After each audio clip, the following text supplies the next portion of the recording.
Vamos para a coletiva de Fernando Diniz? Vamos ouvir o que o treinador falou após, né, essa vitória heróica do Fluminense lá em Goiânia. Mas esse tipo de vitória de virada que o time sofreu, foi a virada da virada, fortalece ainda mais o time e o trabalho? Eu acredito que sim, e o time, o que fortalece mais é saber que a gente ganhou o jogo, mas a gente cometeu erros e a gente precisa melhorar. Um time muito consciente que a gente tem coisas para evoluir e tivemos muito mérito para poder vencer o jogo. Foi um jogo muito difícil. O Goiás aqui é um time que ele é muito difícil de ser batido. Então é uma vitória que a gente tem que comemorar muito, os 3 pontos, mas saber que a gente tem coisas para corrigir. E o time está ganhando essa maturidade. Em relação ao William, Detalhe rapidinho só sobre isso, tá? Assim, falando de número, né? De estatística. Quando a gente abre a tabela do Campeonato Brasileiro e vê o Goiás depende aí do momento da tabela, né? Mas, enfim, é 14º, né? Deve terminar essa rodada na 14ª posição. O Goiás em casa, né, das campanhas em casa, também é 14º. Ele fez 13 pontos dos seus... Quanto que ele tá? Fez 13 pontos dos seus 21, fez em casa. Então, assim, a campanha dele não é, nossa, que excepcional dentro de casa, mas também não é péssima, não. Por exemplo, foi dentro de casa que o Goiás venceu o Atlético Paranaense, foi dentro de casa que o Goiás venceu o Cuiabá, e foi dentro de casa, mais recentemente, que empatou com o Ceará, mas também a única derrota recente é perder para o Internacional. Então não é, óbvio, né? Não tem um timaço e dá para vencer tudo, mas tem uma boa campanha de fato em casa mesmo. Maneiro o Diniz reconhecer que o time de fato não jogou bem, né? Quando você chamou o William, você falou ali, pô, você vai fazer o gol, vai fazer o gol. Tava com pressentimento. Eu tô em relação com ele. O William é o recordista de tentativas minhas para poder trabalhar com ele. É um jogador que eu adoro e como pessoa vocês devem saber que ele é um ser humano extremamente diferenciado na questão da generosidade, do profissionalismo. É um ser diferente, um ser iluminado, o William, assim eu considero. E é um jogador de nível muito alto, classe A. Que às vezes, como todo mundo, passa um momento que as coisas não fluem, mas é um cara que nunca desistiu de trabalhar e hoje foi a demonstração clara e inequívoca de que ele é um grande jogador, porque o gol que ele fez não foi um lance de sorte, é um gol que o William já fez lembrado. Muitos gols como esse. E ter um William no banco para poder entrar, ter um Natan para poder entrar, ter um Marrone para poder entrar, é um privilégio. Felipe Melo, sempre para entrar, todos que entraram. Martinelli, então assim, é um time que tem muitos jogadores, o time do jogador que eu gostava muito. Aqui a entrevista dá um cortezinho, aí eu vou fazer o seguinte, a gente tem o áudio completo da coletiva que o Fluminense mandou, né, a assessoria de comunicação do Fluminense mandou, então eu vou botar pra tocar aqui o áudio da entrevista com a foto aí que a gente pode ouvir a entrevista completa, porque no YouTube deu esse corte. Assim, é um time que tem muitos jogadores, o time do Fluminense que não começou o jogo é tão bom. Tem jogadores até com mais títulos e com prestígio, às vezes que está esperando para entrar. Então, assim, desses caras para entrar, eles fizeram toda a diferença hoje. Gustavo Garcia já... Isso é importante de falar, hein? Às vezes tem cara que tem... Na teoria ali o que ele quer dizer é esse cara que tem até mais moral para jogar, como é o caso de Felipe Melo, né? Se você for parar pra pensar, né? Felipe Melo, William Bigode, o titular tá sendo o Matheus Martins, que acabou de subir. Por exemplo, né? Não tá escalando pelo Wikipédia do cara, né? Parabéns pela vitória, Diniz.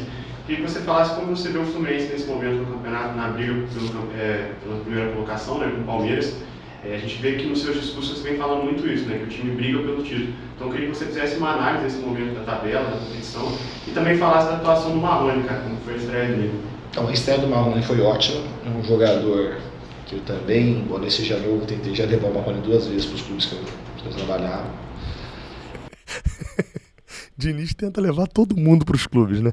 Porque vamos lá, já tentou, embora ele seja novo, ele já tentou levar 2 vezes. Foi São Paulo e Santos, assim, só pode ter sido, né? Não tentou trazer Marrone pro Vasco na Série B, né? Todo jogador Diniz deve ser chatão pedindo reforço, então, pros times, né? E acredito muito nesse jogador, acho que é um potencial, não só pro Fluminense, mas é um jogador potencial pro futebol brasileiro. Então, a gente espera poder oferecer as condições para ele poder brilhar cada vez mais. Acho que foi uma estreia muito boa do Marrone, que contribuiu. Em relação à briga, tipo, o que eu falo constantemente não é que assim, o Fluminense vai ganhar o campeonato, deixa ganhar o campeonato, não é isso. Eu falo que um time da grandeza do Fluminense, do São Paulo, do Botafogo, os times têm que sonhar com o título, é o mínimo que a gente tem que fazer. E trabalhar para tentar conquistar. O Fluminense hoje está... existe uma lógica que o poder financeiro, ele te aproxima mais das vitórias. Obviamente, se você tem o Fluminense, hoje tem time que tem 4 vezes o orçamento do Fluminense. Isso é um predicado que te favorece muito. Mas ele não é determinante que vai ganhar por conta disso. O Fluminense tem menos orçamento, mas tem jogadores, tem time, tem estrutura, tem diretoria que trabalha de maneira harmônica para que as coisas aconteçam, e dentro das nossas condições a gente tem que sonhar, trabalhar e lutar pela conquista do campeonato. O Mário mandou... Isso é importante também, né? Ser destacado, né? O Fluminense, a não ser que o Fluminense esteja muito à frente, ele não é favorito a título, né? Prioritariamente ali por essa questão financeira, né?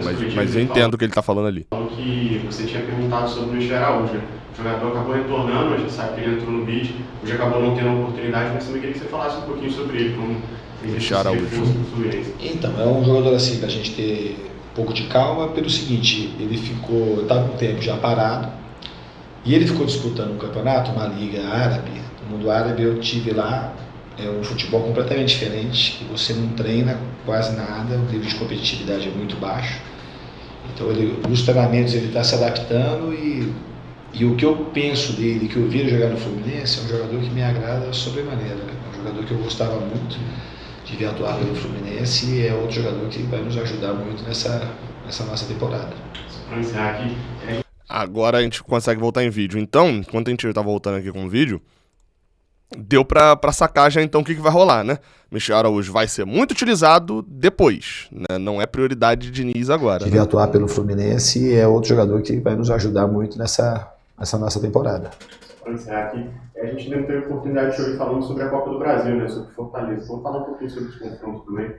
Bom, é um grande time, tem um grande treinador, uma diretoria também bastante atuante, que está já fazendo um trabalho, a diretoria de muitos anos, aí, pelo menos 5, 6 anos, na gestão aí do Marcelo Paz. É um treinador, tem o mesmo treinador aí praticamente há 2 anos consecutivos, que mantém um time extremamente competitivo, e é um grande duelo. É um time que tem todo o nosso respeito. Então sabe que a gente vai ter que trabalhar muito para poder oferecer o nosso melhor nesse duelo da Copa do Brasil.